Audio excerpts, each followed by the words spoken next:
Hey, welcome here to another broadcast on Eagan TV. I'm Casey Lux, joined again by my right-hand man, Skip Newton, and we're here on a beautiful Wednesday afternoon for today's quadruple A championship game here between the Eastview Lightning, who come in as the number 4 seed coming into playoffs, and the Eagan Wildcats have ran that Cinderella story all season here, Skip, or all playoffs, that being as the 5 seed. Skip, how are you feeling today? How you doing? What are you looking forward to in today's matchup? I am feeling great. It's great to be here. It's a gorgeous day for baseball. Sunny, low 70s. There is a wind, but yes, man, you can't ask for much better than this. Yeah, and the one thing that I don't know if you watched the broadcast on on Tuesday night against Hastings, there was shade did kind of come into play because it was a 7 o'clock game. It didn't necessarily come into play per se as far as people not being able to see the ball and so forth. It actually really only hindered the first baseman at for about an inning when the sun was kind of getting ready to set. So beautiful weather, no clouds. There shouldn't be any errors, at least on the pop-up side of things. The wind could obviously come into factor, as you mentioned. It is a heavy wind out to right center. Skip, I'll let you run through the Eastview Lightning starting batting lineup here. Yeah, leading off at left field is Cooper DeSutter. Shortstop Ben Schmitz batting second. Third is Nick Brandt batting cleanup. Charlie Riedel, he is pitching. Batting fifth, Luis Rogers, second baseman. First baseman Kevin Wohler bats sixth. Batting seventh, Luke Macaron in right field. Charlie Novak, the third baseman, bats eighth. And batting ninth is the center fielder, Ryler Kronberg. Perfect. Thank you, Skip. I know I heard that DeSutter hit a mashed a bomb. I think it was on Tuesday, I think in their matchup, so he's a hot hitter. He's also one of their stud pitchers, too. We got Will Mitchell on the mound today, the sophomore for Eagan. I will fill you in on some stats as well as even some of these stats from the previous 3 meetings. So Eastview did beat Eagan 6-3 back on April 9th, and that game was at Eagan, Skip. Then Eastview lost a 10-2 game at Eastview to Eagan. That was on April 29th, and then they did face each other in round 1 of these playoffs in the 4-5 game at Eastview, and Eagan won that game 4-3. So we'll fill that in. First ball hit, 3-hopper to King, across the diamond to Highberry. 1 out, 1 pitch. Mitchell's feeling the flow, doing the bull dance already, Skip, I think, and gets a tough hitter into Sutter out on a quick fastball.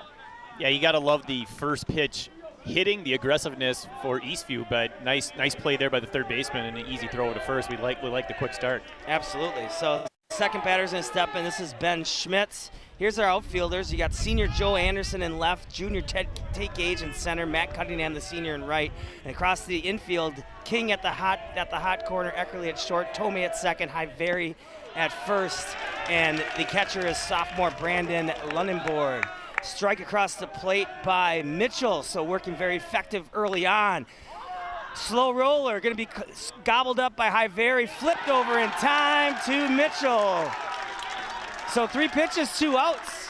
Efficiency at its finest. Yeah, great defense there. Nice job covering first base there by Mitchell. So far, so good. 3 pitches, 2 outs. You can't start much better than that. Yeah, and obviously, which is this is the trend that you tend to see from high school, but also in the pros. I mean, he's just getting the fastball, added in early on, right? He's just making sure that he's getting that settled in, getting on top of the count. Starts off 1-0, and this is the catcher number 7 is Nick Brandt now at the plate. Mitchell's 1-0 pitch, inside misses. Mitchell's repertoire for you, Skip, just to remind you. Fastball, slider, changeup. When the slider's good, it kind of does have a little bit of a curveball look to it. And he tends to go fastball, changeup primarily. That's at least what I saw in the complete game win that he had last week, Wednesday, the second game of the playoffs, through a 7-inning complete game and a 3-1 win over the number 1 seed, 2 Rivers. Well, I think it's important early to establish your fastball, correct, right? You want to make sure that you have command of that. You're getting it over the plate. You're throwing strikes. He did that with the first 2 batters. Right. Fell behind 2-0 here, but he did come back with a strike on that last one on the foul tip. Changeup misses up. 3-1 is our count. We'll fill you in on Mitchell's stats here throughout the game. As I mentioned, though, he is a sophomore. Last year, primarily a PO, as the kids would say it, pitcher only. Fastball in the inside corner as Brandt chucks the bat to the dugout. Eagan faithful giving a couple extra claps. Thought he had ball 4 there. A little too premature on that bat toss. So 3-2 full count, 2 down, top of the first. Foul back by Brandt. Eagan defense playing Brandt for the most part straight up. Take Gage a little bit of a shade towards left center, but for the most part right down the middle. And then you got Cunningham and Anderson kind of tugging the line a little closer than normal. Ball in the dirt. That'll be the first walk of the game. Free pass handed out by Mitchell. And that'll bring up the pitcher. So we're going to get a pitcher-pitcher matchup here, Charlie Riedel. And we're also going to get our first runner of the day. And this will be Jose Sabino Pina. Is going to run for the catcher. And I think we called an Eastview game earlier this year. I think we called that first game, that 6-3 game, because I think we both were kind of marveling at how tall the catcher Brandt is behind the plate. Yeah, yeah, he's a big guy, right? Because when he stands doubt. up, you're just like he's towering over a lot of these umpires. But that's a lot of surface. The beauty of it, and obviously we can talk about Joe Mauer and Wieters back in the day for the Orioles. You just have so much surface area, right, to either be able to move around and still square and frame those pitches, right? There is his slider on the outside corner for a ball. As I mentioned, Riedel's had some success against Eagan. He went 1 for 3 with a triple and an RBI in their second meeting, and then in the playoff game, he went 1 for 2 RBI and a walk. Grounder to Eckerly. He's going to go across the diamond in time to Highberry. Drops it on the transfer, but it didn't matter. So quick work by Mitchell there as he only sees 4 batters in the top of the first. No runs on no hits, no errors, and only that one left on. We're going to keep it here in between innings so that way we can introduce the Eagan lineup, and then I will also introduce Eastview's defense as well. And I think once we get our graphic, I'll let Skip run through the home Eagan Wildcats lineup. Eagan is the home team today. If there is a game tomorrow, they will do a coin flip. So just for those that are listening at home that are curious how that all works. Beautiful weather. We got Tim in the truck letting us know he's our maestro back there, 73 degrees. As we did mention, we will see if that wind comes into play. It's going to be kind of to that right center power alley. So we'll see if that means, balls getting to the corner or to the alley quicker. At the same time, to see if it carries, for potential home runs, right, Skip? Yeah, absolutely. A fly ball to right center, right field is definitely going to get the aid of the wind behind it. Looking forward to this, the rest of this game. But you said that the home team today is Eagan. Is that because they because won they don't all have their any matchups? losses? Okay. Yep, exactly. Yep. So as we now we'll jump into the lineup. I can give you kind of both teams' path as to how they got here. But Skip, run us through the Eagan Wildcats lineup. Absolutely. Leading off at center field, Tate Gage, Theo King, the third baseman responsible for that first out, batting second. The pitcher, Will Mitchell, batting third. Cleanup, the catcher, Brandon Lunenborg.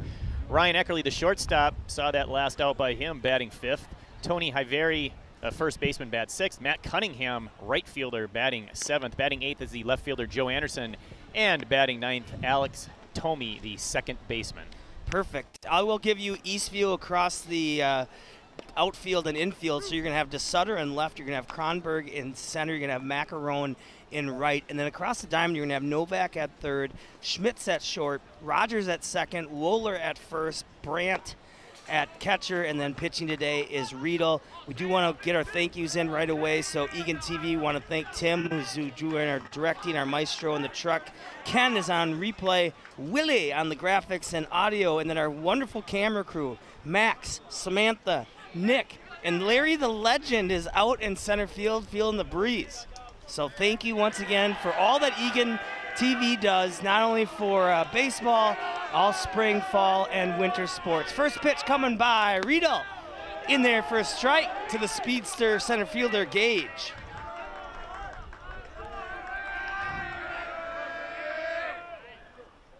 Ripped on but foul past the right hand of third base coach Zach Walls over at third. So quickly 0-2. It's a big crowd here. The fans are getting into it. This is obviously a huge game, but you can see the bench is up on the edge of their bench. They're standing. Everyone's really excited for this ball game. I think the only two people in the dugout that should be sitting when your team is hitting would probably be your catcher and your pitcher. Those are the two guys you want off their feet. There's no need to relax. You need to have fun and be full of energy in this big matchup. Outside corner, strike 3, much to Gage's dismay. Didn't like that outside pitch. And Riedel gets his first strikeout of the day. Will bring up the third baseman, the junior, Theo King. I'll give you a couple quick stats on King. 325 on base percentage. He does have a home run with 3 RBIs, 10 runs scored, and he's 10 for 11 on stolen bases. Plays an excellent third base. It was really interesting, Skip, whether you watched it the other night or not, as we watched Riedel's curveball misses out. You know, early on in that game, I think in the first 3 innings, I think King had counted for, I think, 5 or 6 ground ball outs, you know, from Danny Lockemeyer, the pitcher. He just kept throwing fastballs that they were pounding, you know, 3 hoppers over to King. So King had plenty of work. Had an excellent play where he actually grabbed it right before it got to the base, kind of had to throw off a back foot, and then Hyveri made a nice tag at first. 1 hopper hit to Schmitz. Schmitz is going to flip it underhand to Wohler for the out, for the second out of the inning for the Lightning here in the bottom of the first. It's going to send up the pitcher, DH, the Otani, as they call it, Will Mitchell, batting third, the sophomore. Kind of a soft line drive there, not really a full swing. I don't know if he was thrown off by the speed of the pitch or not. Made decent contact, but nothing that was threatening to get to the outfield. I think that curveball, bent, and he didn't want to, he didn't want to swing and miss on it, but he wanted to put contact, and he just didn't, get a strong enough swing to try to flip that either up the middle or over the shortstop's head into left center. So 0-1, 2 down here. Riedel on the mound, throwing to his catcher, Brandt. Mitchell flips one down to right field line, but fouled by about 3 feet. Good contact, just a little late on that swing, but a nice line drive to right field. One thing I've noticed with the Eagan hitters, as the season's gone on, is a lot of their hitters are really doing an excellent job of going with that pitch, especially that fastball in the outer third. We're going to see a 2-hopper to second base. That's going to be Rogers over to Wohler in time. So a 1-2-3 inning for Riedel. No runs on no hits, no errors, and nobody left on for Eagan. We'll be back in 60 seconds on Eagan TV. All squared away, coming to the top of the second, 0-0 at Alamagnet Park.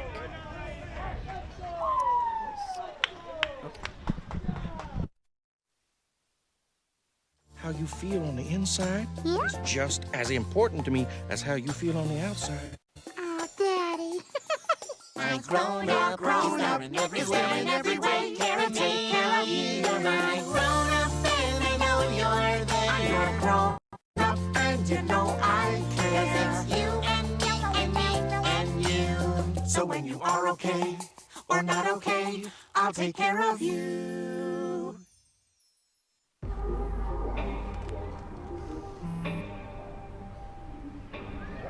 I don't know why you're so sad. You've got a roof over your head. You gotta stop with that depressing stuff. That's what white people think. You all right? It just feels like it's coming from everywhere. Do you want to talk about it? You can talk to me if you're feeling sad. Whenever you need to talk, I'm here, okay?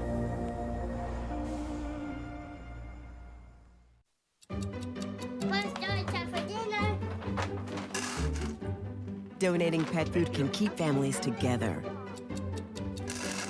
Pets and people belong together. Learn more at petsandpeopletogether.org. Casey Lux joined again by Skip Newton, my right-hand man, here at Alamagnet Park on a beautiful day, 73 degrees, 15-mile-an-hour winds out to right center. Skip and I are enjoying all the crowd that's here, high intensity on both sides. And we're set for a wonderful game here, Skip. Yeah, great first inning for both starting pitchers. Yeah. I mean, just one base runner on a walk there. The third batter of the first inning, Nick Brandt, the catcher for Eastview, getting that walk. So doing a nice job relatively, aside from the walk, throwing strikes and getting ahead of the batters and getting them to put the ball in play. Absolutely. 100%. So we're going to see the number 5 hitter. It's the second baseman. Hits from the left side. This is Luis Rogers. And if I remember, my memory serves me correctly, I believe Eastview only has 1 or 2 lefties that we'll see today. So there's that slider, just misses in. Run through some of Mitchell's stats, but as I mentioned, he did throw a wonderful spun a gem in their second round win over number 1 seed Two Rivers. There's a heater in there for a strike. He went 7 innings, 3 hits, one run, 3 Ks, a walk, in a 3-1 win, 3-1 win at Two Rivers. Ball in the dirt. Umpire uses his face. 2-1 is our count. Mitchell on the year, this is his 9th game pitching, his 8th start of the season, Skip. He is 2nd on the team in innings pitched at 39 2/3. 4-3 on the year. 13 earned runs, and then a nice 29-17 strikeout to walk ratio, and then a nice slender, 2.294 ERA as well. So he's really improved. He pitched a lot last year. Like I said, as a freshman, he was needed. And now this year has really stepped up. Ground ball to Tomei, over to Hyvere for an out.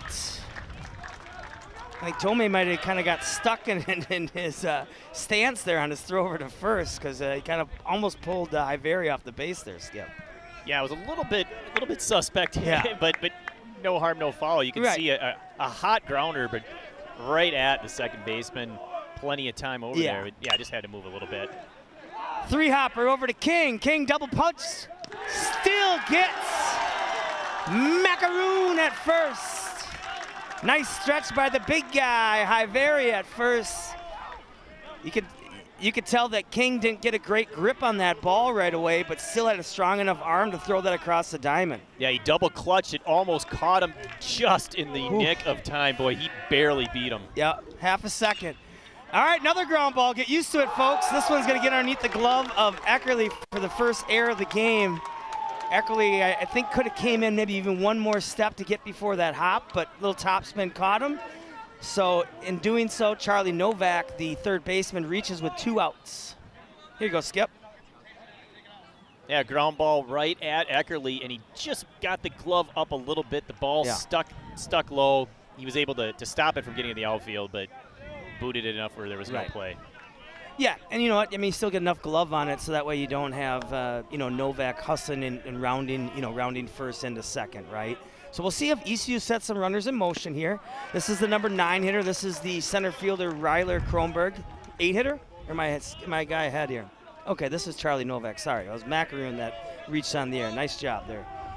I think it was Wooler that, because we've had all these guys basically swing at the first pitch. I'm not being able to keep up here. I'm getting one guy ahead here. Yeah, it's been some quick hitting here for Eastview. They are definitely eager to swing the bats. Need to tell Queso to calm down. Tell him to take his calm pills. Maybe my mom can have him helicoptered up here. Mitchell swung on, fouled back 0-2 quickly to the number 8 hitter, Charlie Novak, the third baseman for the Eastview Lightning. Eastview, okay, Skip, I'm going to give you some nuggets here, right? Because, me and you would have been good guy. I would have been a great guy to be in business with during the California Gold Rush, because I always have nuggets stored away for you, right? So I'll give you kind of the Eastview path to how they got here today as we see that slider miss. So they lost to Eagan 4-3. That was the 4-5 matchup. That was last Tuesday. They then won 8-2 against the number 6 seed Rosemont on Wednesday. They won 4-0 over the number 1 seed Two Rivers on Monday. Fouled back on a fastball. And then lastly, on Tuesday night, they won 10-5. And that game was played down in Shakopee against number 2 Hastings. So, similar to Eagan, they've played the number 1 seed, the number 2 seed, the 5 and the 6. Eagan has played the 1, the 2, and now the 4 in Eastview twice. You got all that? I got it. Okay. So I make sure everybody's educated at home. Don't want people in the comments saying that the announcer isn't letting us know how they got here. That's right, and it's been a difficult road for both teams, but they're both coming in red hot, obviously, in the section championship. So we do see a little bit of action on the bases as Novak takes off, but it doesn't matter because Mitchell throws a slider on the outside corner for strike 3 and the third out. For Eastview, no runs on no hits, 1 error and 1 left on. Back in 60 seconds here in Burnsville, section quadruple A action on Eagan TV.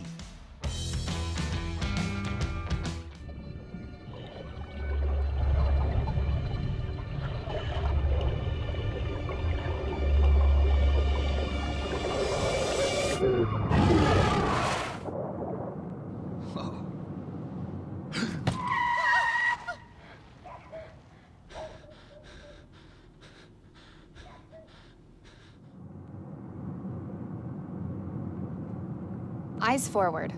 Don't drive distracted. Hi, I'm Ryan Blaney, a third-generation race car driver. And we dedicate a lot of our time to going as fast as possible. But when my grandpa was diagnosed with Alzheimer's, it was a very unexpected bump in the road for us.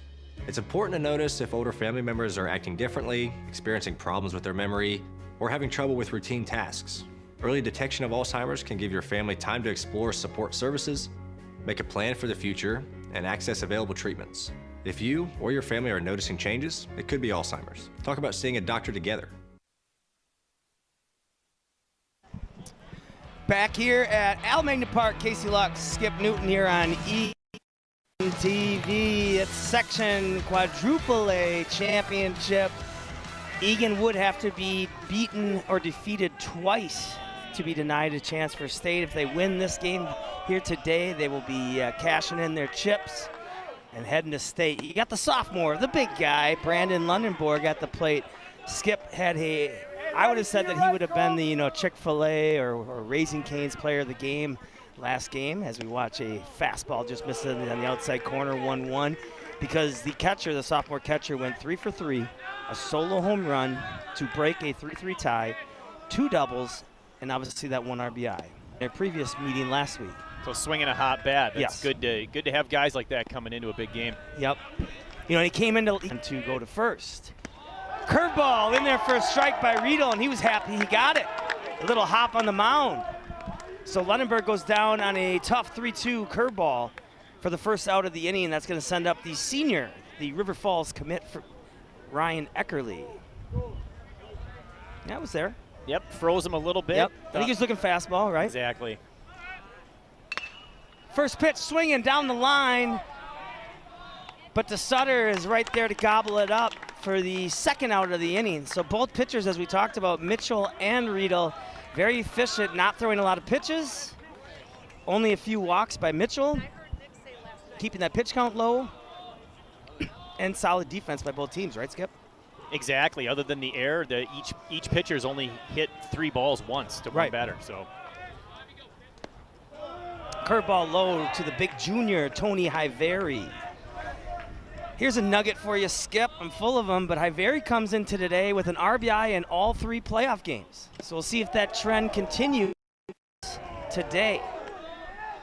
And when he played his home game here at Burnsville, which was a game that was on Eagan TV, he went gonzo to left field right by that light tower, about 20 feet up that light tower as well. So we know he's got the pop in his bat to get it out of the park. 9 RBIs on the year, 9 runs, 5 for 7 on stolen bases as well. Fastball misses low to Hiveri. 3 doubles as well. But yes, he's came up with runners on base, and he's cashed him in, right? He had a big double that scored Eckerly from first, and that was the 5th run against Hastings. And we watched Riedel blow a heater by Hiveri for another quick 1, 2, 3 inning. No runs, no hits, no errors, nobody left on. We'll be back again in 60 seconds. 0-0 is our score. Coming back for the top of the 3rd between Eastview and Eagan.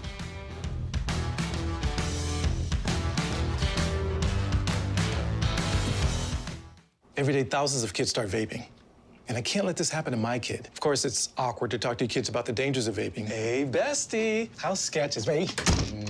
It's hard to get their attention. Ready? Go. Yes. Look at that. You didn't turn yours over. So if you want to talk to your kids about the dangers of vaping, you got to get it trending.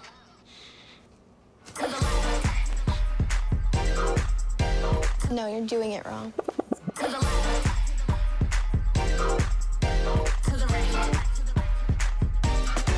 Let's go. Can we talk? Yeah, what's up? Visit talkaboutvaping.org for tips on when and how to have the vape talk. How you holding up? Nothing wrong with getting help. If I promise to look into it, will you drop it and help me build this fence? Now you need my help. If you or a veteran you know needs support, don't wait. Reach out. Find resources at va.gov/reach. Hey, beautiful crowd, as our director Tim mentioned, filling up the seats. It's a little tougher when it's a 4 o'clock start, Skip. People have to get out of work early, maybe rush against some traffic. So I think as this game kind of continues, we'll start to see more people kind of keep filing in, especially down the left field line and the right field line. So Mitchell quickly now 2-0, and this is to the leadoff hitter. Nope, excuse me. This is to the number 9 hitter, Riley Kronberg, who's playing out in center field today. Gets a strike on the outside corner, does Mitchell. Interesting stat, too, as we watch Mitchell's pitch. Oh, there's that changeup, 2-2. So this is Mitchell's 3rd time pitching against Eastview. You would think that that would give Eastview a bit of advantage, Correct. right? They've seen him a couple times before. They know what to expect. Correct. So far, that has not proven to be the case. Hot shot down line, got in front of by King. Nice leg work there. Strong throw across the diamond to Highbury. King showing those Fred Astaire nimble feet, as I thought he was going to have to backhand it. He was able to get in front of it, and that allowed him to make that strong throw across the diamond there, Skip. Yeah, that was a fantastic play. I mean, the footwork was incredible. Absolutely. I did not expect that. I was caught off guard, and you're right. It just led to a cannon over to first base. Right. Got him by a good half step. Yep, absolutely. So a big out once again done by King at 3rd. Back to the leadoff hitter. This is Cooper DeSutter, as we mentioned. Hit a big bomb I heard out in Shakopee on Tuesday in their 10-5 win over Hastings. That ball misses low. I do believe, though, that Riedel's thrown at least once or twice, I think, in relief, or when he did have a start, it was a short start in one of those games. So, obviously, you know, these guys are all Eagan kids, right? For the most part, they've probably played ball against each other or even maybe played, you know, on some traveling teams growing up. So, the scouting reports are already out there before they even walk into the park, right? As we watch that slider in there for strike 3 to knock out the Sutter. 2 outs now for Mitchell and the Wildcats. Great pitching there, that at bat. 2nd strikeout of the game so far for Mitchell. He looks like he's getting into a groove. Ben Schmitz, shortstop, steps into the box. Up the middle between the legs of Mitchell for the first hit of the game for either team. So Schmitz reaches with 2 outs. Bring up the number 3 hitter, the catcher, Nick Brandt. Brandt, in their first outing, the 6-3 win against Eagan in the South Suburban Conference matchup. 2 for 3 with a run, 3 RBIs, and a walk for Brandt. And he walked in his first plate appearance here in the 1st inning. Okay. Slider misses out by Mitchell.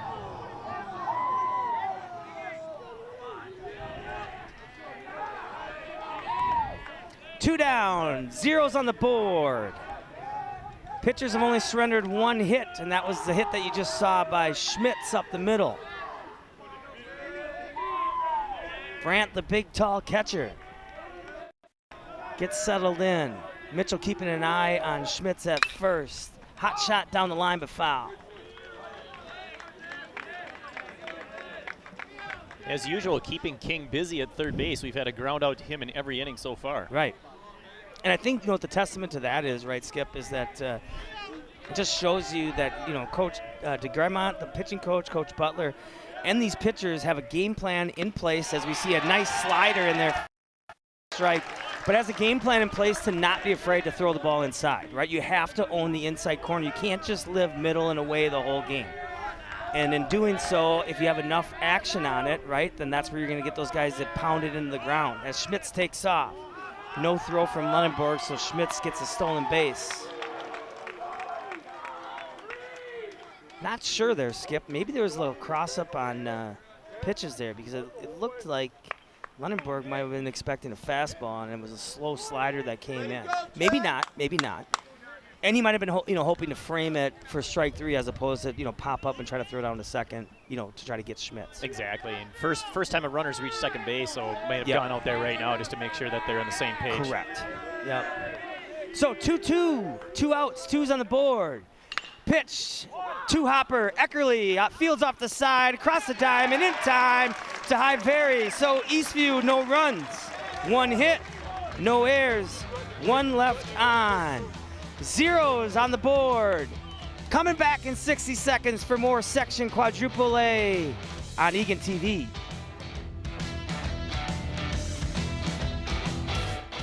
I'll see y'all.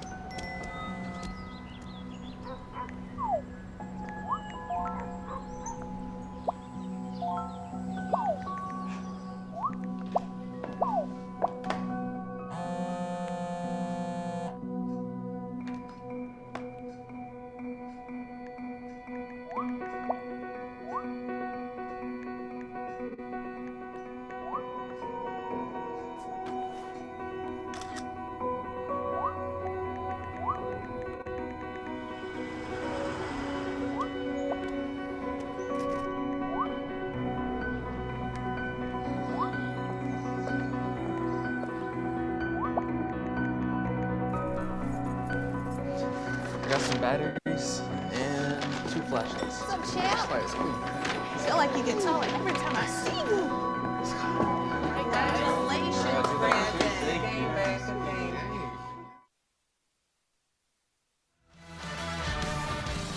Back here, Casey Lux, Skip Newton. The Eagan matchup. The rivalry matchup here, Skip, between Eagan and Eastview. These teams know each other quite well. 4th time facing each other this season. 2nd time they faced each other in this section playoffs.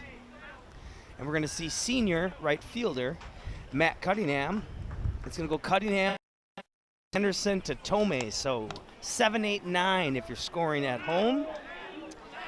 Cunningham, 51 plate appearances on the year, 3 doubles, 4 RBIs, 7 runs, 9 for 11 on stolen bases. Skip, you've seen Eagan now multiple times. You know that Coach Butler and their staff have a lot of speed and love to get their guys in motion early and often. Yeah, exactly. The key, of course, is getting a guy on base. Correct. And then they can start going to that really strength of the team. Yeah, and they are an 86% steal percentage rate, success rate. They are 80 for 93 on the season. And, you know, when you look at their stats, I mean, it's almost anybody and everybody on their team has attempted multiple stolen bases. Fouled away as Riedel quickly now 1-2 to the senior right fielder, Cunningham. Cunningham, if you remember too, you know, is a kind of a jack of all trades. He started the year playing some shorts. He's played some second. He can pitch in relief, but not called upon too much. Now he's getting a lot of work in right field. So he's kind of found a home, I'd say maybe the last third of the season or half of the season. He was also hurt for a good chunk of the year too, Skip. So he's found a home in right field. So it's nice to have, you know, obviously have those upperclassmen, especially after Eagan lost 10 seniors last year. Exactly, yeah, and of course, congratulations to the seniors. They've all now graduated last Saturday officially, so. Attaboy, Skip. Fastball misses up 2-2, and Skip, you know, Skip's used to all this graduation because he just had a graduation party not too long ago for your son. Exactly, I know about the stress of that and glad to have it in the rearview mirror, and I can just enjoy all the grad parties. Right on. This one's nubbed, and it's going to be Riedel that's going to get it. A little sawed-off action. So a 5-1 on your scorebook, Skip. Nice at bat there by Cunningham as he fouled a few away. Worked the count in his favor, but Riedel wins that battle on a fastball in the inside corner that sawed him off close to the hands. So senior Joe Anderson, the left fielder, Gustavus baseball commit, steps in. Fastball's up. Anderson, another one of those speedsters, a perfect 12 for 12 on stolen bases, 15 runs scored, 338 on base. So as a guy that battles the count, gets some walks, and then once he's on base, like many of these Wildcats, is a threat to steal and test out Brandt's arm today. 2-0 pitch by Riedel, fastball down the middle as Anderson was taking it the whole way. Yeah, with a 2-0 count, 7 up, 7 down so far. He definitely wants to make this picture work. And make him throw some pitches, right? Ooh, outside corner against Anderson's wishes. That one might have been the first one that, about the furthest outside strike I've seen so far today in the early goings. Curveball in the dirt, check swing, yes he did, or at least the ump said he did. And another strikeout for Riedel. We're gonna bring up the second baseman, the senior Alex Tomei. 261 on base, 2 RBIs, 4 runs, and 1 for 1 on stolen bases. Tomei's kind of held down the fort at second. Similar to when Cunningham has been taking over in right. Tomei's been their second baseman. For a while there, they had Will Mitchell, the sophomore, play some second. And he flips one out to right, and it's gonna be caught! Great catch by the first baseman, Wohler. I thought we were gonna see our first Wildcat hit, but Wohler reaches up, falls down, and makes a heck of a grab. As we see the replay here before we send it to commercial, just needed about another 2 feet there as Wohler goes up and comes down for the big out. Back in 60 seconds for the top of the 4, 0-0 here on Eagan TV.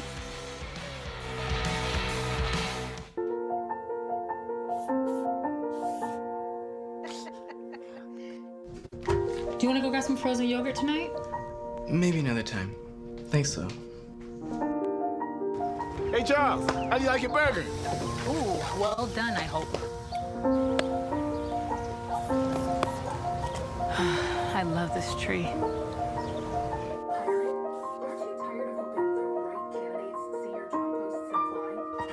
Hey, honey. We thought we'd try something new. Family art hour. Come on, sit down. Okay, guys, what do you think?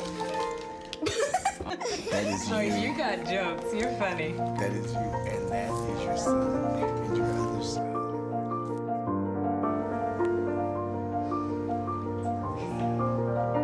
Learn about adopting a teen from foster care. You can't imagine the reward. Visit adoptuskids.org. We're back as we see a little nice zoom in by our camera crew of the catcher, Brandon Lundenborg. Once again, thank you to Tim in the truck, our director, Kenny on replay, Wide Eye Willie on graphics and audio, Madman Max is on the camera, Sweet Samantha, Nick, and then we got the legend Larry out in center. That's your camera crew. So once again, thank you to all those at Eagan TV that Skip and I have gotten to know over the years. Do an excellent job of bringing high school athletics to those that family members that can't travel, can't be here, maybe out of state. As we see a ball fouled away quickly now, 1-2. Okay, 1-1 tells me. There we go. Maybe I missed a pitch. Hey, now it says easy 1-2 Skip. on the board. This is number 4 hitter. This is our pitcher, Charlie Riedel. Pitcher matchup. You can't call a balk when there's nobody on base. I think there was maybe a bug in Mitchell's eye, so it doesn't really matter. Heater outside corner brought Lundenborg up to his feet to get that snap down to third, but home plate umpire says not in time. 2-2 count to the pitcher, Riedel. What did Riedel do last at bat, Skip? He grounded out to Ryan Eckerly at short. Okay. So I was tracking that ball, just making sure it didn't go fair. And I think that was on a first pitch swinging action too. I mean, so much of both these teams have been swinging at the first or second pitch. Changeup misses up, so now Riedel do a nice job here to work the count to 3-2. It's gonna go Riedel to Rogers to Wohler, who had that big catch to take away a hit from Tomei. That one's gonna hit Riedel, so a hit by pitch would have been a ball 4 anyways. So Riedel will reach first. More than likely we'll see a courtesy runner come in for Eastview, and it's Owen Hewitt. It's like glance just off the upper arm there. Yeah. Probably the best place to take one if you're going to get hit by a pitch. Yeah, and it's his non-throwing arm too, right? So it doesn't sting or wear into you. So Eastview now, they've had runners in all 3 innings, but their first time today with a leadoff man on base. Bring up their only lefty. This is a second baseman, Lewis Rogers. Your courtesy runner is Owen Hewitt. Changeup in there for a strike on the inside corner by Mitchell. Rogers grounded out in the second inning to the second baseman, Alex Tomei. Okay. And that's exactly what Mitchell would like to see here. Get another ground ball to Tomei and start a 4-6-3 opportunity for the Wildcats. Reminder, across the outfield, you have Joe Anderson in left, Tate in center, Matt Cunningham in right. Across the infield, you have Theo King at third, Ryan Eckerly at short, Alex Tomei at second, Tony Hiveri at first. Your catcher is Lundenborg. The 0-1 pitch. Changeup swung on and missed by Rogers. Great off-speed pitch there. He had him way out in front. Yeah, and that's when Mitchell's really working well, is he's locating his fastball, and there's such a speed difference between his fastball and his changeup, what you want, but that changeup is obviously staying in the zone. Looks like they might just get one here. Tomei's gonna go over to first, not in time. A slow roller that Tomei wanted to get the lead out just to get an out, and in doing so, by looking and glancing over to first, forgot about how fast Rogers was getting down the line. A bang-bang play. Tomei thought he had him. Coach Butler, I think, thought they had him as well.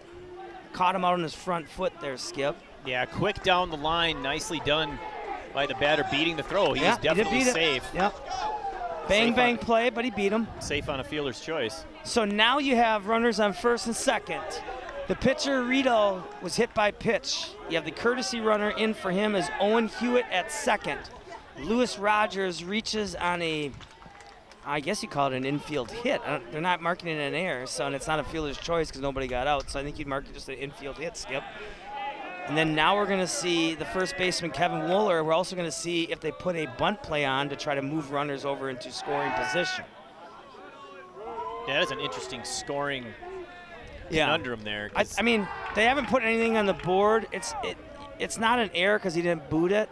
So I would just say it's just basically an infield hit, right?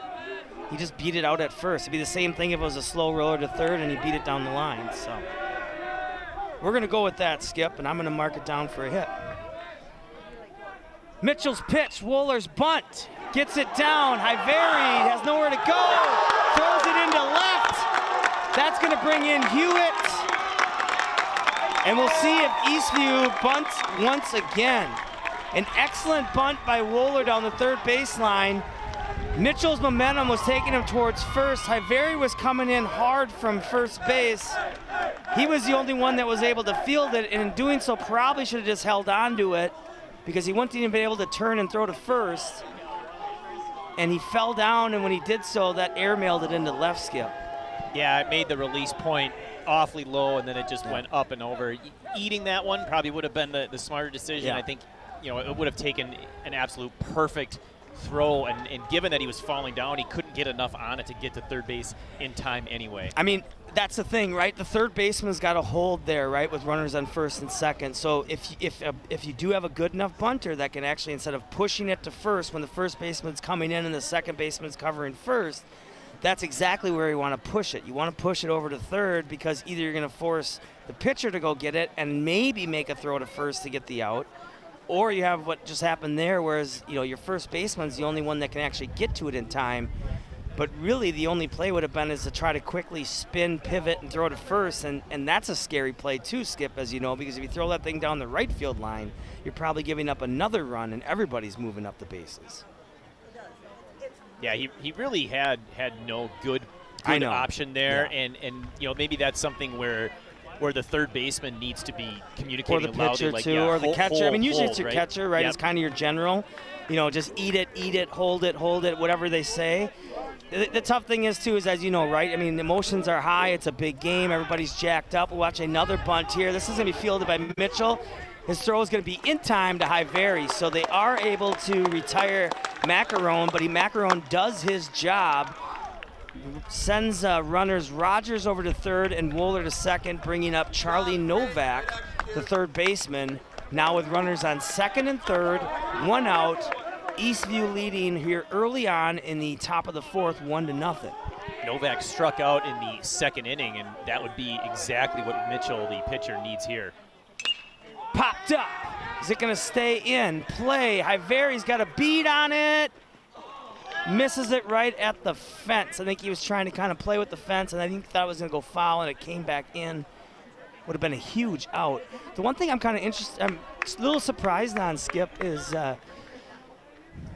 being such a huge game. I would have thought that you would see both Eckerly and Tomei playing in on the grass to try to cut that runoff at third. Now they have them about even, so meaning that they can still come home if the ball, if it's a slow roll and it brings them in, or their momentum comes in. But I just kind of would think that you'd want to obviously limit runs to a minimum, especially early on in the game, especially when Riedel hasn't even given up a hit yet. Yeah, it's been 9 up, 9 down for Riedel, so I think doing whatever you can to cut that runner off at home would be ideal. Right. So 0-2 pitch, outside corner slider misses. So now 1-2. The scoreboard's trying to catch up here with us. I like the pitch selection there. You're Yes. up in the count, throw one away off speed, maybe you can get him chased. Exactly. Nope, exactly. Don't throw him anything that he can get underneath to get a fly ball to the outfield, right? There's the fastball. He's trying to hit the outside corner, so now we're 2-2. Rogers at first reached on that kind of uber awkward infield hit. And Wohler on second, and he had an infield bunt for a single. And there's the big strikeout that you mentioned, Skip. Whoops. I got Eastview for 2 hits this inning, and they didn't get past second base. One was a routine grounder to second, and the other was about a 10-foot bunt, and they both resulted in a hit. So the number 9 hitter is going to be Ryan Kronberg, the center fielder.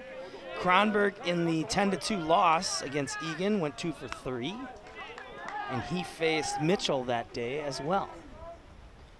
Popped up, but foul behind us. Mitchell took a loss, went 4 innings, 5 earned runs, 3 Ks, 4 walks in their 6-3 loss on April 9th, but then he bounced back in that 10-2 win on April 29th with a 6-inning outing. Changeup misses up, 6 innings, 6 hits, 2 earned runs, 7 Ks, and a walk. And now this is Mitchell's 3rd time facing Eastview this season. 1-0, 1-0 is our score, 1-1 count, 2 down. You got Rogers at 3rd, Wohler at 2nd. There's a curve, a slider, misses up, 2-1.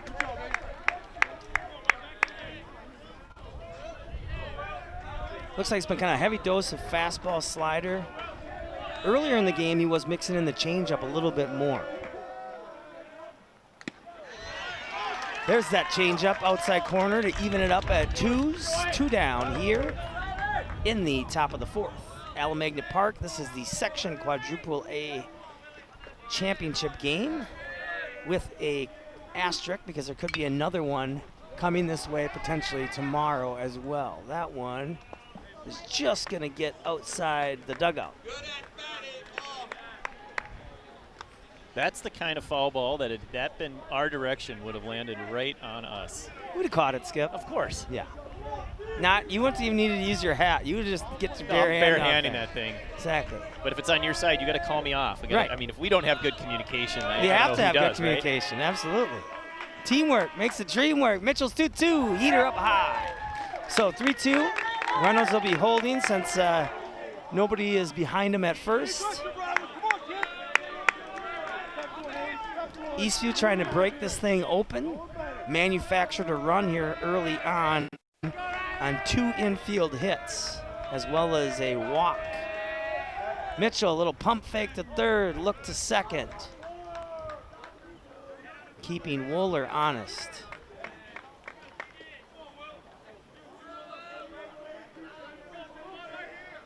About a 15-mile-an-hour wind, kind of going from home plate out to right center. Here's a 3-2. Foul back by the number 9 hitter, Kronberg. Good at bat here for Kronberg. He's fouled off a couple of pitches, worked the count full. Obviously a huge at bat with runners in scoring position, Right. 2 outs. You're correct.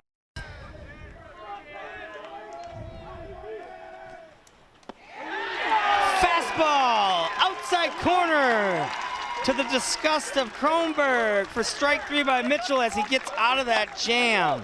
But Eastview does jump on the board with 1 run on 2 hits. There was that 1 throwing error and 2 left on. It is 1-0. Eastview leading back in 60 seconds at Alamagna Park here on Eagan TV.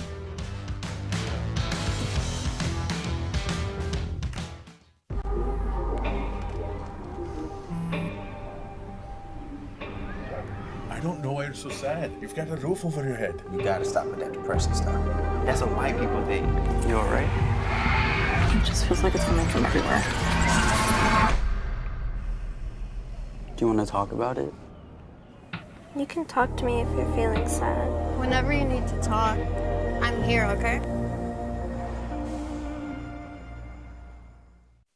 It's something about having that piece of paper. Some people think that's worth more than my skills. I've run this place for 20 years, but I still need to prove that I'm more than what you see on paper. You just gotta be so good they can't ignore you. It's the way my mind works. I have a very mechanical brain. Analytics and empathy. That's how I've gained clients. I am more. I'm more than who I am on paper.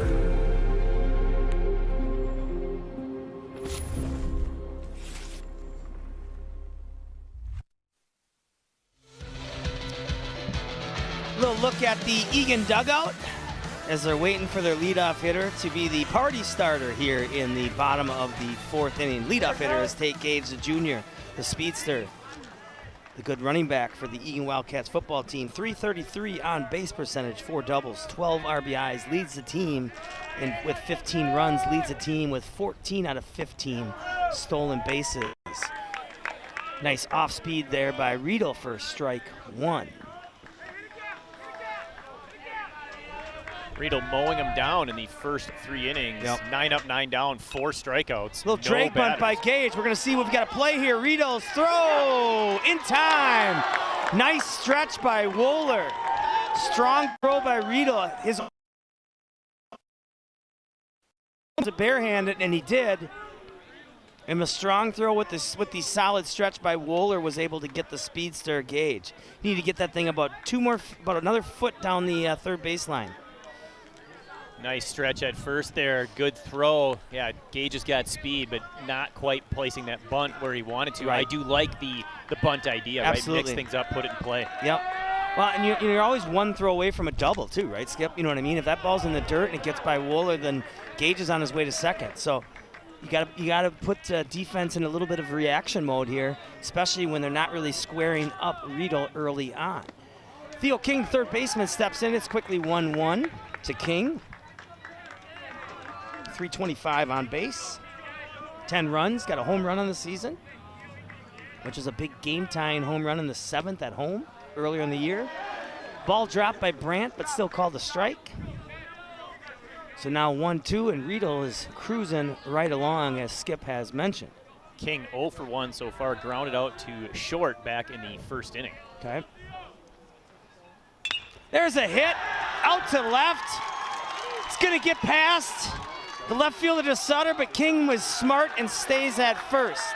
Didn't really, the grass slowed it down, Skip, so on a shorter cut grass, that ball might have scooted, and that allowed King to get to second, but a smart move by King, play it safe, and get that first hit of the day for the Wildcats. Yeah, solid contact, went down and got it, line drive into left center, but you're right, that thing hit the grass and it just died. Yeah, it did, really.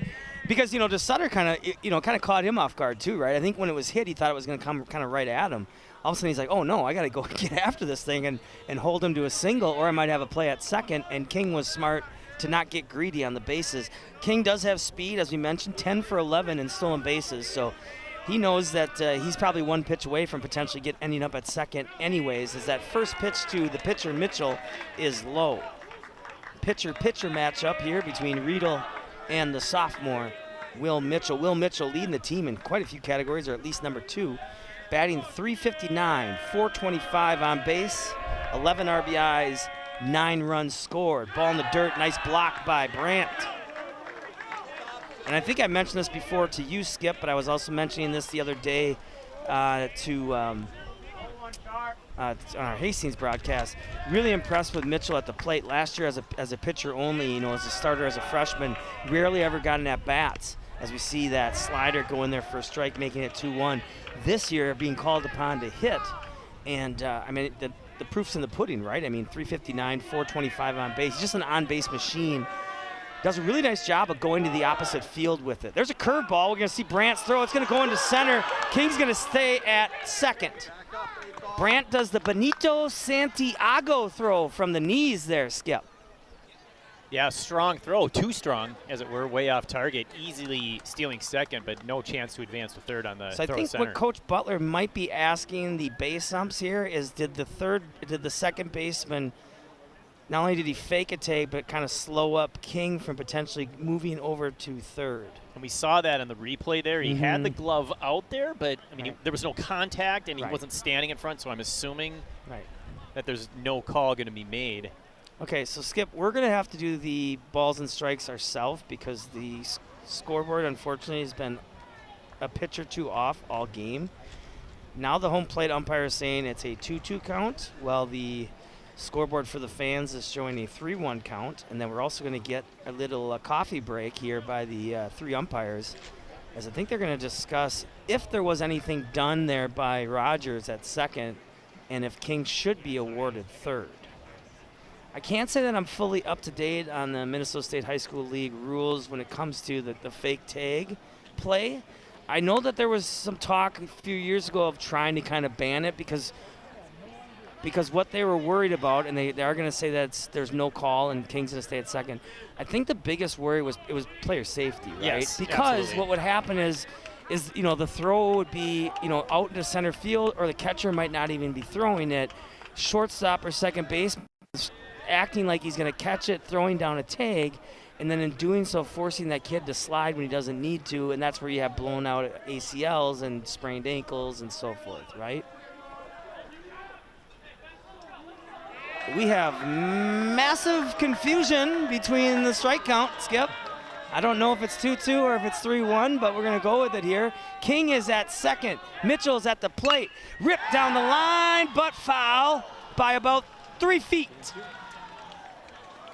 I thought that thing was good as soon as it left the bat. I thought, oh, that's down for sure. It just hooked a little bit too far, but a great contact, great swing there by Mitchell. And you'd think with the way that the wind is, flying out to right center, a ball down the line like that, the wind would actually hold that ball in fair territory.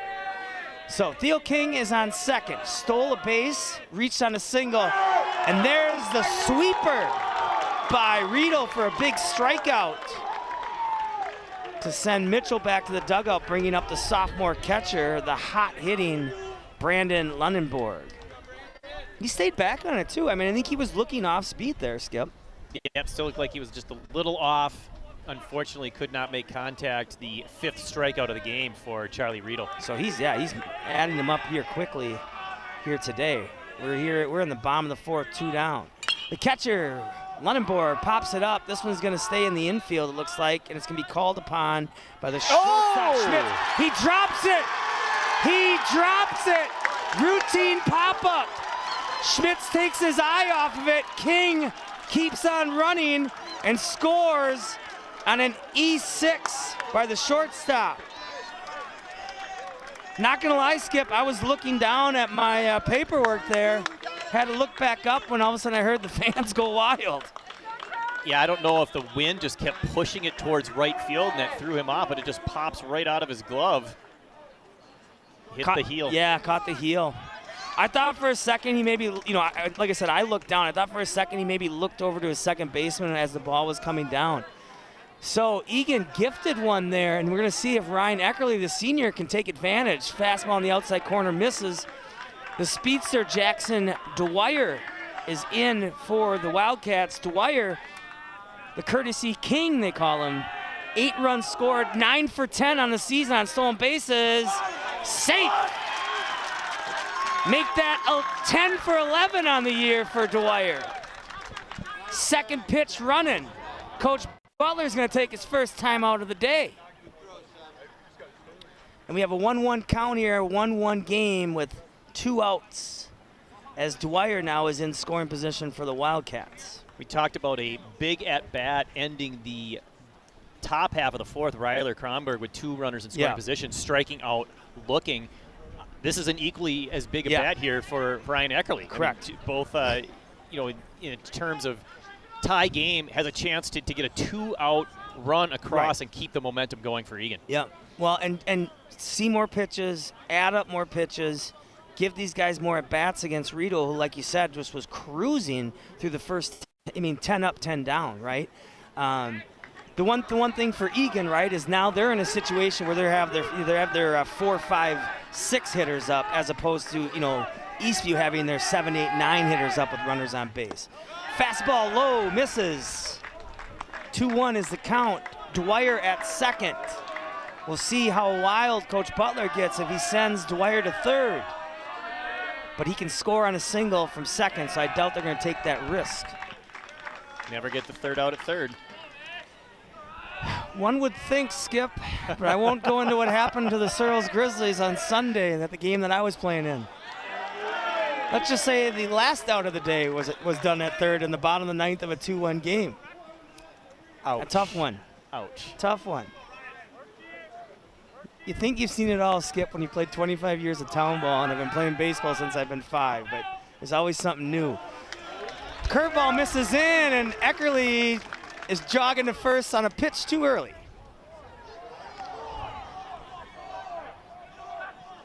We have a whole lot of confusion here. Was that called a ball? It was called a ball. I had a 3-1 count. We're not going to speak ill of the umpires. I don't know if there's some missed calls or if he's just throwing up the wrong fingers or if the scoreboard is throwing people off. But that is definitely the second or third time where the fans have thought the count was one thing as to what's being said and relayed at home on the field, right? So I think we're safe to say that it's a 3-2 count, Skip. Dwyer Yes. at second. Eckerly shot out to left center. It's the Sutter there to make the catch. Eckerly gives it a ride. That's kind of his power alley. Eagan does score one on that one hit with that big 2-out air. Leaves one on the bases. 1-1 is our score in Section 4A baseball. We'll be back in 60 seconds for the top of the fifth on Eagan TV. Hi, I'm Ryan Blaney, a third-generation race car driver, and we dedicate a lot of our time to going as fast as possible. But when my grandpa was diagnosed with Alzheimer's, it was a very unexpected bump in the road for us. It's important to notice if older family members are acting differently, experiencing problems with their memory, or having trouble with routine tasks. Early detection of Alzheimer's can give your family time to explore support services, make a plan for the future, and access available treatments. If you or your family are noticing changes, it could be Alzheimer's. Talk about seeing a doctor together. Where did the time go? I don't know how I got here. You've done the hard part. You quit smoking. Now do the easy part and get scanned for lung cancer. If you smoked, you may still be at risk, but early detection could save your life. Talk to your doctor and learn more at savedbythescan.org. Back here taking a look at our fans. Top of the fifth, we're cruising right along, Skip. What time you got here? How quick do we play those first 4 innings? That's just over an hour. Jeez. It's been lightning fast. Hey, Lightning, there you go. Eastview Lightning, look at you. Yeah, Skip's there. If you can work in Wildcats later.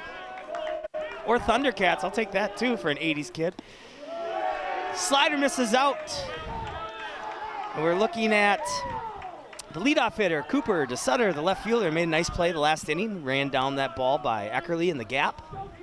As we mentioned, DeSutter got plenty of pop in his bat. Strong pitcher as well for Eastview, popped up. Called on by Hyveri, right around the base, makes the play. 2 pitches and an out for Mitchell. DeSutter did get a win in that first game of the year against Eagan. 6-3 win. He went 6 innings pitched, 2 earned. 8 Ks and 3 walks by DeSutter. He also went 1 for 2 with a double run and 2 walks in that game. So DeSutter, a pitcher, left fielder. I believe he's playing in college somewhere. I can't recall what they told me earlier in the year where he's headed to. But I've seen him now for at least, I think this is 3rd year in varsity that I've seen him with Eastview. So the shortstop, Ben Schmidt, steps in. Mitchell hit to center. Gage, diving grab! Flashing leather in the gap. Schmitz thought he was going to be shopping at the gap there, Skip, and Gage with the human eraser up the middle. Just an outstanding play out in center field. And I tell you, I've said this for years now. Baseball, more than any other sport, has the most exciting plays defensively. Correct. Oh, just laid out perfectly. An absolute perfectly timed dive. Yeah. And you know, it was really interesting. We have a great view, right? We're just a little bit off of home plate as we're watching the catcher Nick Brandt step in and fouled that one straight back to make it 0-1. We have a great view here, but even as far away as he is, you could see when he took off, you can see his kind of eyes kind of open up. I mean, you just saw this kind of look of like, oh, I think I can get to that. And I've seen him for multiple years now. Usually his legs just allows him to run it down. So I think, with, like I said, with that wind probably knocking it down, that's what slowed it down, and he had to actually make that diver like he did. Huge play because he misses that. Schmitz is on second, maybe on third as we see a fastball just missed in the outside corner, 1-2 to the catcher Brandt. But yeah, he doesn't make that play, and he doesn't get anything on his glove. Schmitz could be sitting on third base. At least. Right. And there's strike 3 by Mitchell. So Mitchell's back in action here in the top of the 5th for Eastview. No runs on no hits, no errors, nobody left on. First inning that they didn't have a runner. Back in 60 seconds at Al Magnet Park. It's a 1-1 game, folks. Buckle up here on Eagle TV.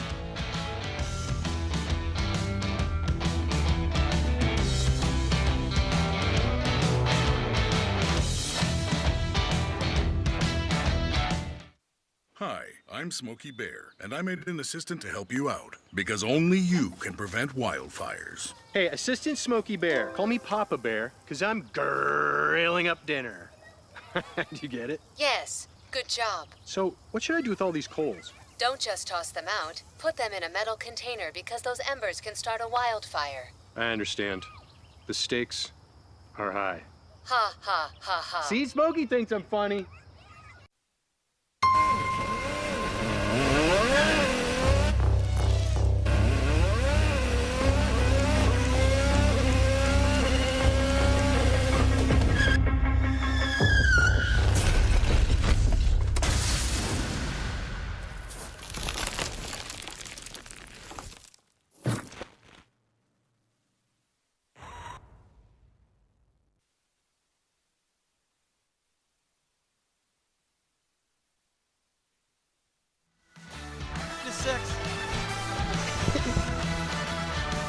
Back here, back at Al Magnet Park, taking a look at the fans in the stands. Plenty of Eastview and Eagan, as I mentioned. It's filling up down the left field line. We can't see the right field line, but it's filling up down both lines here. Great crowd, full grandstand behind us, and we got the junior first baseman Tony Hyveri coming to the plate here for the Wildcats. As I mentioned, Skip, Hyveri with an RBI in all 3 of their section playoff games. Hyveri, 3 doubles, 1 home run, 9 RBIs, 9 runs, and then also for the big guy, as he swings on the first pitch, fouls it away. For the big guy, also 5 for 7 on stolen bases, Skip. So don't let the height fool you. He's got some size. There's no doubt about it. 0-1 pitch by Riedel in the dirt. Scooped up by Brandt. Has a little bit of that Tony Pena stance there. I saw that. For those Twins nice. fans. Yeah. Or Junior Ortiz and Tony Pena, but Junior Ortiz was the Twins one. Ooh, nice hook there. The Charlie, the Dr. Hook in there for strike 2. 1-2 count by Riedel to Hyveri. Hyveri did strike out back in the second inning. 1 of 5 strikeouts for Riedel. Riedel outside corner just misses. Brandt wanted the call, so did Riedel. 2-2 count. Eagan, as we mentioned, 9 up, 9 down through the first 3 innings. Gage then was retired, so Riedel did take down the first 10 batters, and then we watched another strikeout on a slider outside corner.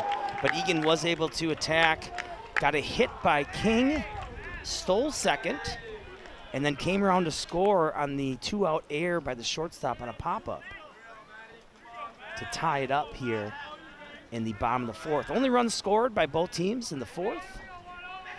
Eastview manufactured between a hit by pitch, some walks, an infield hit, a great bunt by the first baseman, Wohler, and then a throwing error to third brought in Eastview's first run of the game. Big swing by the senior Cunningham, right fielder, quickly now 0-2 by Riedel. Cunningham hit that little looper back to Riedel in between the pitching mound and the third base line back in inning number 3. Yep, fouls this one off, and ooh, we catch a little bit of a bumper there. I don't see a smashed window, so all you auto bodies, you might not see that truck tomorrow. Cue the insurance commercial now, right? Right. You're in good hands, right, Skip? Indeed. There's a hot shot, one hopper, scooped up by the second baseman Rogers. Did a nice job of chesting up to it. He's, when it was hit initially, it looked like he thought it was going to carry to him. He's going to catch it in his glove in the air, but stayed in front of it, took it off the chest. Easy throw across the diamond to Wohler to retire Cunningham. Quickly now 2 outs here in the bottom of the 5th. Senior left fielder Joe Anderson steps to the plate. 0 for 1, struck out back in the third. He struck out on a 3-2 pitch, too, that he thought was outside, if I remember correctly. I think he struck out looking on that pitch. Or no, it was a check swing, right? Wasn't it a check swing that he didn't think he went around on, but the home plate umpire said that he offered. Ball in the dirt quickly now, 2-0 to the senior Anderson going to Gustavus. Was talking with assistant coach Andrew Whitus from Gustavus, a Sleepy Eye St. Mary's grad, last night, as Kimmis from Hastings and Anderson from Eagan are both going to be on the Gustavus team next season. So I was giving him a little scouting report of what I saw. Fastball misses out. 3-1 now our count. 2 outs, 1-1 score. Section 4 quadruple A championship here at Burnsville's Alamagna Park. This ball outside corner for a strike. Our umpire likes to give us everybody just a little bit of time to wonder what he's thinking. And that little delay there. Very suspenseful. Yeah, the drama is up there. He knows it's a section championship game. Foul back. Is that coming towards us, Skip? No? Okay. Hope not, because I lost it. All right. Return that foul ball for a free bag of popcorn, kids. Something like that. We said with the way inflation is, you might only get one gummy worm nowadays. Probably not a full bag of popcorn anymore. Another check swing. First base umpire says he went.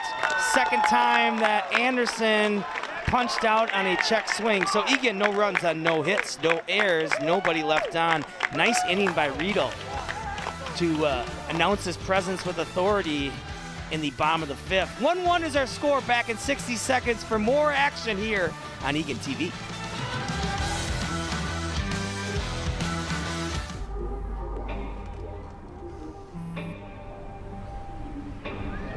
I don't know why you're so sad. You've got a roof over your head. You gotta stop with that depression stuff.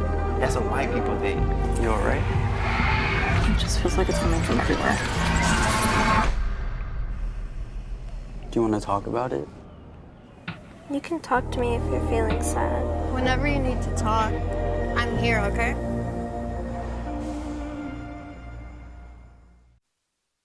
Wash, washy, wash, washy, wash, wash your hands.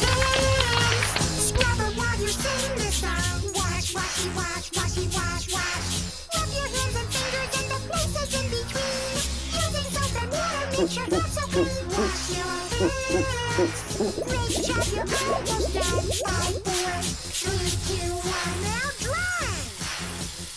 Wash your hands for 20 seconds, just like Elmo. Casey Lux joined again by my right-hand man, Skip Newton. And we got our first substitution of the game as senior Danny Lockenmeyer, the lefty pitcher on the squad, as well as first baseman. Now is going to take over first base for Tony Iveri. I will mention this, and maybe Coach Butler knows something, or the staff does. Lockenmeyer in game 2, that Eagan 10-2 win on April 29th, Lockenmeyer went 3 for 4, 5 RBIs and a double that game. So I think they might want to get his bat in the lineup. Hot shot backhanded by Eckerly. Strong throw across the diamond to Lockenmeyer. 1 pitch, 1 out by Mitchell. Lundenborg comes up a little limpy as he was running down first base. So we'll have to keep an eye on that, Skip. Yeah, hopefully he's able to walk that one off. Nice job there by Eckerly. Really kept the backhand glove low. I mean, that thing was touching the ground, Right. Played that perfectly. And that was the pitcher, number 4 hitter, Charlie Riedel. So now we have the number 5 hitter in the lineup. The second baseman is Lewis Rogers. Rogers was the one, if you recall, hit the slow roller to second. That was basically a infield single. This one's popped up. It's going to be kind of hitting no man land. It's going to drop in between Gage and Eckerly. I think initially Eckerly thought that ball was going to stay in the infield. Gage is playing deep as it's the number 5 hitter. And Eastview is able to get a short pop-up for a hit here in the 6th inning with 1 out. A Texas leaguer, as they say. That Right. one just hit it where they ain't. Right. So we got the first baseman, Kevin Wohler. Had that excellent bunt back in the 4th inning. And then the throwing error allowed Eastview, their courtesy runner, Owen Hewitt, to score from third. for their first and only run of today's game. 1 out, Rogers at first. Mitchell still on the mound for the Wildcats. Wohler at the plate.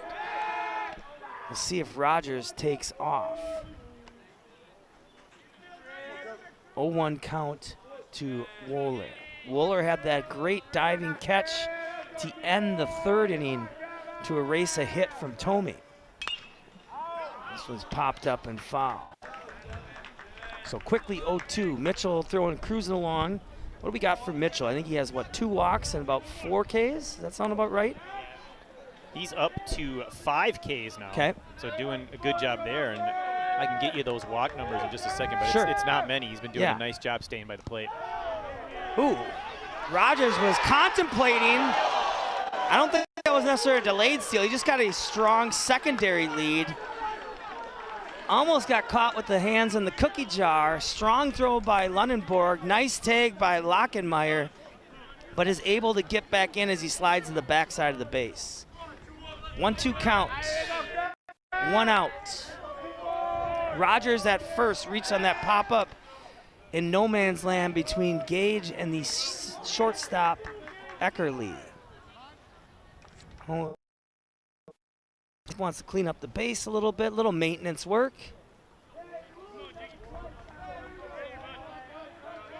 And Rogers gets that oven mitt back on.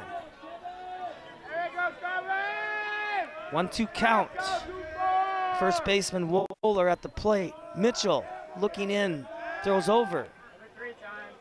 Rogers gets back. I think they know something with Rogers because this is the first batter that they've really kept an eye on at first. I mean, that's already the 3rd throw over plus the throw down by the catcher. And Rogers takes off. Hot shot to King. Caught. Doubled up. I was blocked by a pole and an umpire. I wasn't sure if King caught that in the air. And an easy flip for a double play as Rogers was taking off on the pitch. Here's that replay. Nice easy throw by King over to Lockenmeyer with a big toe tap. 1-1 is our score. Back in 60 seconds for more. Bottom of the 6th section quadruple A championship here on Eagan TV.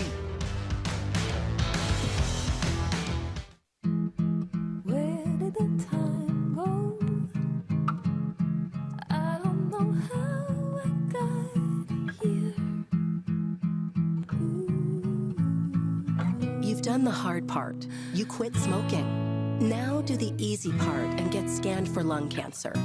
If you smoked, you may still be at risk, but early detection could save your life. Talk to your doctor and learn more at savedbythescan.org. My character, Shazam, knows all about growing up in a family full of teenage superheroes. They're bold. Where's everyone going? To fight crime? Okay. Adventurous. Shazam! There's never a dull moment. And no matter what happens, they'll always have your back. All they need is a place to grow and be themselves. And the best part is, you don't have to be a superhero to adopt a teen. Learn more about adopting a teen from foster care. Visit adoptuskids.org.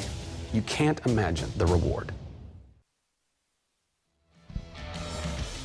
Back here at Al Magnet Park, taking a look at the Eastview dugout, throwing in some seeds, getting ready here as they buckle up for the bottom of the 6th inning. 1-1 score. Not a lot of hits on the board. Unofficially, I guess you could say, Skip has Eastview for 4 hits, even though the scoreboard only says 2. Excellent bunt by Tomey. Down the line, no throw. Leadoff drag, bunt single for Tomey, the 2nd hit of the game for the Wildcats. And that's going to flip the lineup over to the leadoff hitter, Tate Gage. Coach Butler might go into the bag of tricks here for a pinch runner. He's going to bring in the senior, Eddie Moore. Eddie Moore on the year. 8-run score, 2 for 2 on stolen bases. Tomey more than likely will be returning back into the game in the re-entry rule after this inning to go back to 2nd. What do you think of that bunt there, Skip? Perfectly placed. It was a nice job. Tomey hustling down the first base line. I don't think if they'd have played it clean, they'd have had it either way. Yeah, I mean that thing. It was bunted hard enough that it got kind of past the mound, right? So the pitcher wasn't gonna be able to come straight at it at 45 to get it, and no throw even attempted. So Eddie Moore at first. What we got? I got ahead of myself. Nope, we do have the leadoff hitter is Tate Gage. So the interesting thing here is you got wheels at the plate, wheels on the bases. So could be another bunt, could be a drag bunt, could be a fake bunt and a steal. We see a little fake attempt there as Gage pulls back. 1-0. Riedel, the starting pitcher for Eastview, still in the game, cruising along those first 3 innings. Went 10 up, 10 down before Theo King broke up the no-hitter. Another fake bunt attempt, fake throw by Brandt. Moore dives back into first. 2-0 to the junior center fielder, Gage.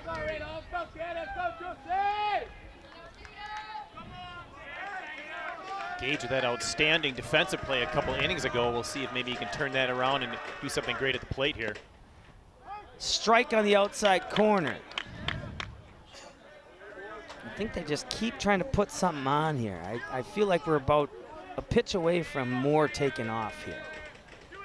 And the other thing that you have to look for, Skip, is if he gets it down third baseline, if he takes off as he does, hit and run attempt down the line, caught by Macaron.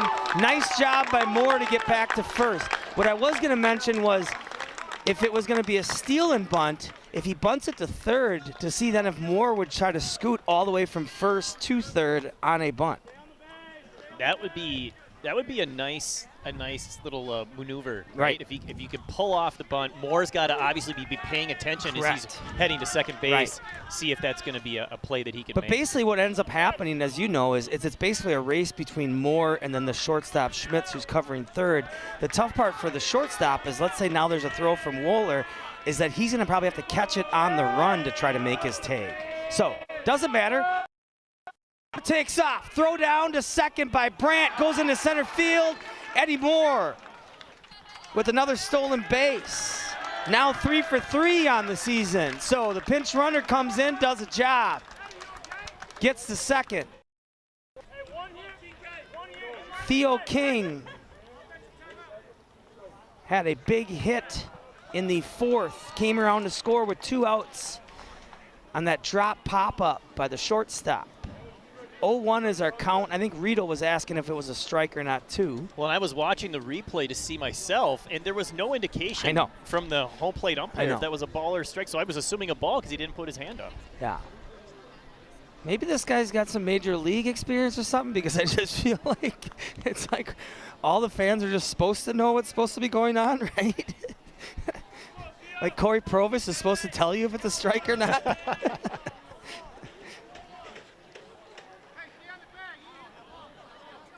I think Theo King was even surprised that was called a strike because nothing was said. So, scoreboard is incorrect. We are correct. It is 0-1. TV is correct.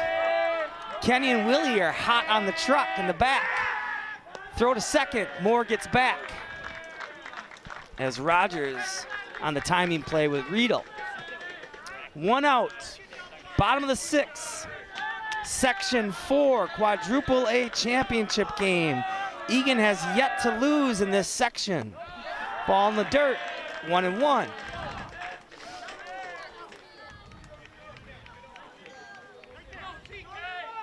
I'm watching too to see if he puts his hands up. He's not even giving the pitcher what the count is. There's a strike, which was an obvious strike. So we believe now it's 1-2, but the scoreboard's telling us 2-1.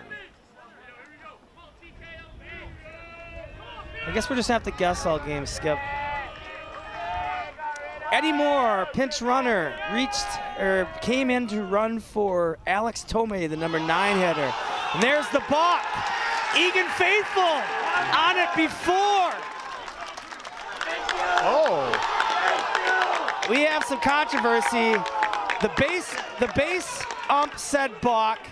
The home plate ump said there was potentially a time called by King.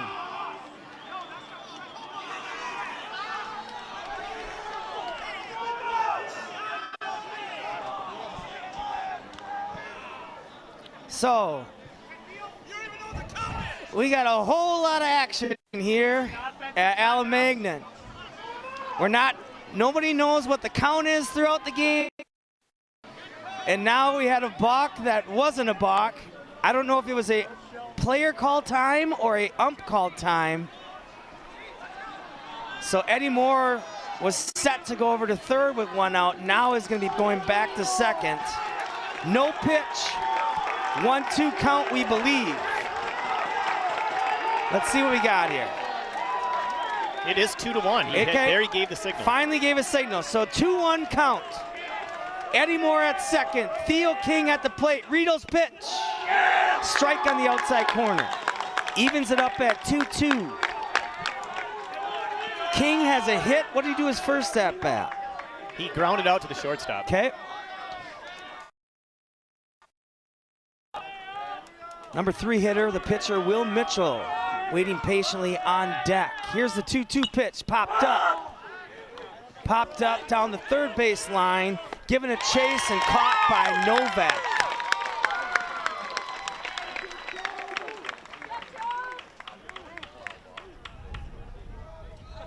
Brandt looks like he might have been shooken up on that play as well. I don't know if a bat caught him on that swing. Yeah, let's check it out. Might get a little replay of that balk here. Trying to see if the time was called. It was. Okay, so King does call the time just at the last second prior to that balk. Okay. So a lot of confusion, but the replay shows it. Thank you to Kenny. Cool and collected in the pen.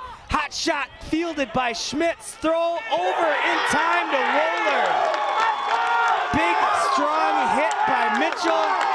Eastview has momentum as they roll into the top of the 7th as Eagan squanders Moore at second, who reached second with 1 out as he stole second. So for Eagan, no runs, no hits, no air, 1 hit, no errors, and 1 left on. 1-1's our score. Back in 60 seconds for more at Alamagnan Park on TV.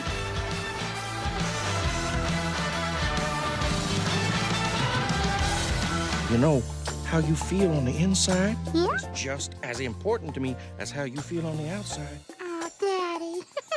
My grown-up everywhere in every way. Care and take care of you. You're my grown-up and I know you're there. I'm your grown-up and you know I care. 'Cause it's you and me and you. So when you are okay or not okay, I'll take care of you.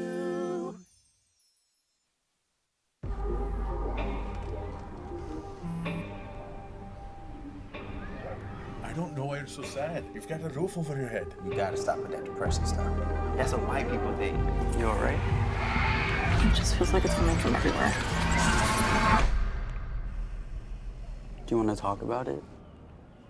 You can talk to me if you're feeling sad. Whenever you need to talk, I'm here, okay?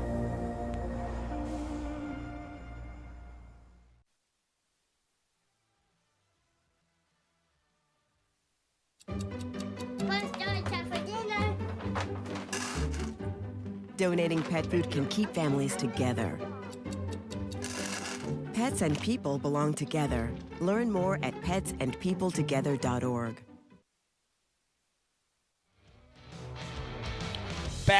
Back here at Alamagnan Park, I'm Casey Lux, joined by Skip Newton. Taking a little replay of the friendly conversation between the Eagan coaching staff and our home plate umpire. I think they were just talking about, good places to eat in the area, right? Yeah, absolutely. You know, what are you gonna have for dinner? We get this game over, as fast as it's been going, so we don't keep our significant others. Exactly. I'm like, I got a 6:30 reservation, I got a 7:15 reservation I'd like to make it to. So all that happened, a lot of chaos that last inning, but it's still a 1-1 game. Will Mitchell still on the mound. We're gonna have 7, 8, 9 for the Lightning. It's gonna be Luke Macaron, the right fielder. Swung on, pops up. See if King has a play on it. He's going to chase it down the line. And looks like it kind of carried behind him a little bit. He found the fence and it went about 4 feet over his head. Still in play.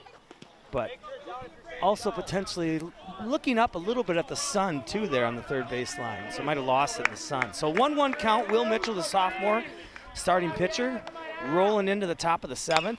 Ground ball. Nice diver by King. Gets up, throw across. Not in time. Nick Punto slide into first by Macaroon for a leadoff single here in the 7th. Excellent play by King. He's the only one that can make that play. If it gets to Eckerly, there isn't even going to be a throw. Yeah, I think the only way he's able to get him at first is if he doesn't have to go down to field the ball. Right. He would have had to pick that up clean. I'm not really sure why the slide into first. Right. I mean, you can literally watch in the replay as it slowed him down significantly. Yeah. So we're going to have a pinch hitter, and it's going to be for the third baseman, Charlie Novak. This is going to be Owen Hewitt. Owen Hewitt was the pinch runner back in the top of the 4th that came around to score on that bunt, and then the throwing air to third brought Hewitt in. Bunt down third. King fields, throw to Lockenmeyer. Nobody's on third. So Eckerly doesn't cover third. Hewitt does the job, gets the runner over. But in doing so, Macaroon with heads up base running cruises over to third. 1 out. Eastview looking to take a lead here in the top of the 7th, bringing up the number 9 hitter, Riley Kronberg. And we'll see if a suicide squeeze is put in play, as we're going to get a time. And pitching coach Luke Degremont, in his 2nd year, is going to go out to the mound, talk over pitching plan as well as defense.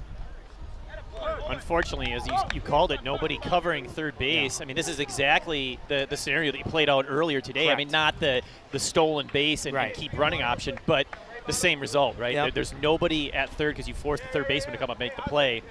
And just unfortunate from a defensive standpoint for Eagan, and now you got a runner on third with 1 out. Yeah, more than likely you're going to see the infield in for Wildcat defense. Obviously, King and Lockenmeyer will be charging in once they see potentially a bunt being shown by Kronberg, and if Macaroon takes off from third suicide squeeze. The tricky thing too, Skip, is on those suicide squeezes, there's also the timing of the runner at third. I mean, that's always so important. You don't want to leave too late. You don't want to leave way too early. If you leave too early, everybody sees it coming. Now the pitcher can throw it up and out or up and in, right? And all of a sudden that guy at third now is the runner, is a dead duck. So we'll see here what gets put into play by the Lightning. 1-1 score. Top of the 7th, 1 down. Sophomore Will Mitchell still on the mound. First pitch. Strike on the outside corner with the heater. As we mentioned before, wind is carrying out to right center at about 15 miles an hour on this 73-degree day here at Alamagnet Park. Misses out, so 1-1 is our count. 5 strikeouts so far today for Mitchell. Okay. Obviously looking for number 6 right here. 1-1 count, pitch to Kronberg. Pop to right, this is gonna be to Cunningham. We'll see if we have a play. Cunningham's relay not gonna be in time, and Macaroon is gonna score from third. Kronberg does a job, fights it off with the fly ball to right with a huge run to give Eastview a 2-1 lead here in the top of the 7th in the Section 4 Quadruple A Championship. Nice piece of hitting there. Was able to get that one to the outfield. There was really no chance of a play at home. Yeah.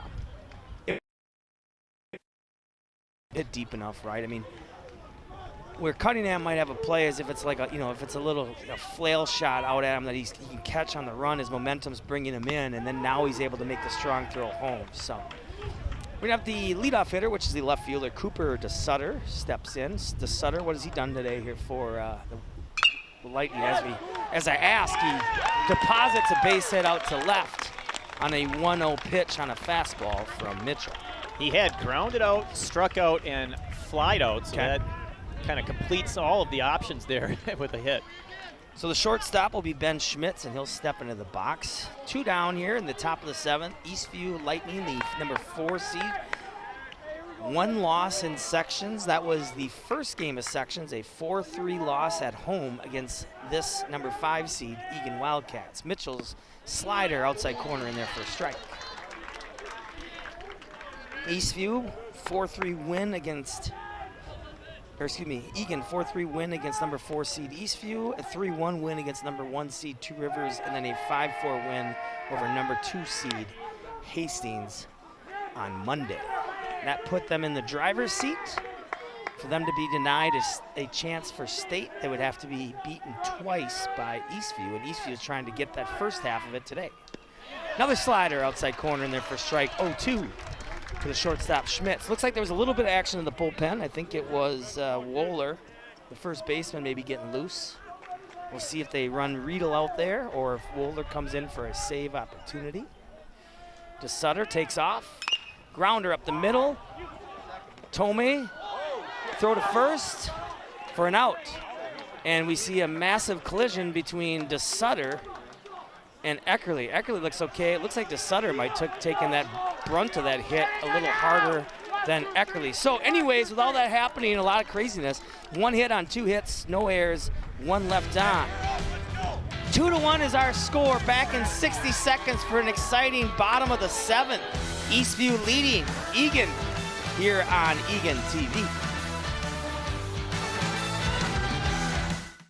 Hi, I'm Smokey Bear, and I made an assistant to help you out, because only you can prevent wildfires. Hey, Assistant Smokey Bear, call me Papa Bear, because I'm grilling up dinner. Do you get it? Yes, good job. So, what should I do with all these coals? Don't just toss them out. Put them in a metal container because those embers can start a wildfire. I understand. The stakes are high. Ha, ha, ha, ha. See, Smokey thinks I'm funny. Honey, what I think you need is a socket wrench. I played JV basketball. I'm sorry. I don't think it looks right. This is good, and it's all good, baby. Is it really all good?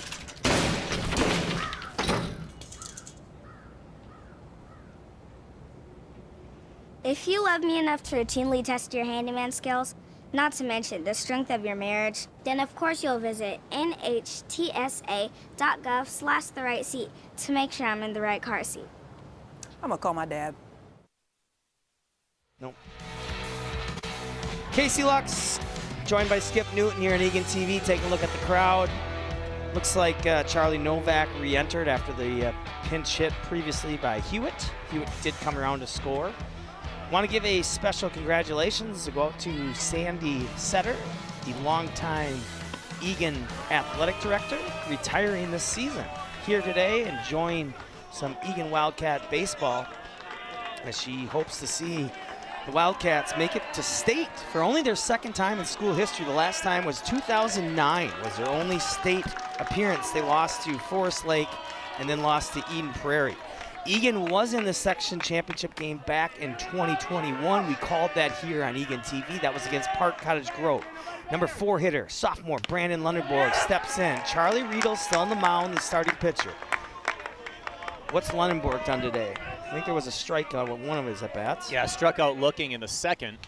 And he reached and stole a base. Well, he reached on an error. Yep. I don't remember if he probably wasn't the actual stolen base. Yeah, exactly, Dwyer stole the base. Yep, that's right. So he reached on an error. Okay. So Lundenborg steps in quickly now. 0-2 has the hero of last game against the Hastings squad. 3 for 3. Home run and 2 doubles. 1-2-3. Strikeout for Riedel. Fastball and 2 sliders. Bring up senior shortstop Ryan Eckerly for Eagan. 1 down here as Eastview looking to hold on to this 2-1 lead here in the bottom of the 7th. If there is a game tomorrow, it will be a coin flip to determine who is the home team. How many walks for Riedel? He's obviously was steady in the beginning when he went 10 straight. I think only 2 or 3. I don't even think that many. I think we're looking at 0. Okay, there we go. And he's 8 strikeouts. Wow. Riedel stepped up today in a big way for Eastview when they needed it. 1-1 count, 1 out to Eckerly. Changeup, outside corner in there for strike now, 1-2. Eastview has 2 runs on 6 hits I have. ripped by Eckerly, but this is going to be right at the right fielder and caught by Macaroon. Squared it up, but Macaroon really didn't have to even move other than come in maybe a step or two. So the senior, Danny Lockenmeyer, will come up with 2 outs to try to keep this inning alive for the Wildcats as senior right fielder Matt Cunningham stands on deck. Riedel's pitch, fastball in for strike. Eastview's left 6 runners on base, while Eagan's only left 2 runners on base. Eagan only 2 hits today. Ball out now, 1-1. As we mentioned, Lockemeyer in game 2 against Judson started that game.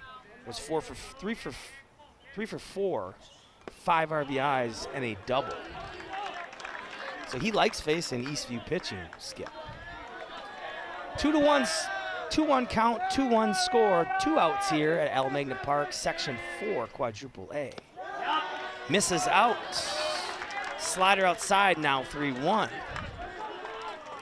And more than likely, Skip, if we see Lockemeyer reach, probably going to be looking at not that Danny can't run, but probably going to look to Dwyer potentially to come in as a pinch runner and try to get some speed on the bases, maybe try to steal a base, get a guy to second. So outside corner, there's a walk, first one of the game. So if the Eastview fans are listening, I'm sorry. I probably jinxed you there by getting that first walk when I asked how many walks Riedel had, and that's his first walk of the day.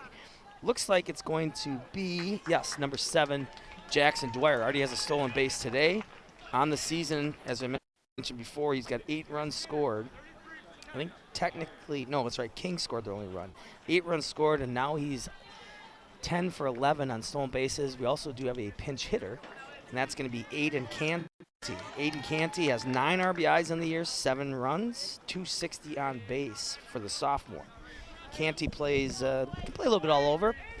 I primarily have seen him play second this season for the Wildcats in the field. At times also been the designated hitter for the Wildcats.